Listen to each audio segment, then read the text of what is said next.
காற்றே இங்கே வந்து வாழ்த்து, பூ போன்ற பிள்ளை முகம் பார்த்து பாராட்டி சொல்லு ஒரு பாட்டு, பால் போன்ற வெள்ளை மனம் பார்த்து.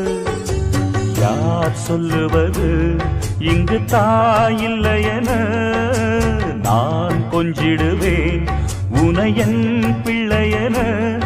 என்றும் வாடாமல் ராஜா நீ வாழ்க.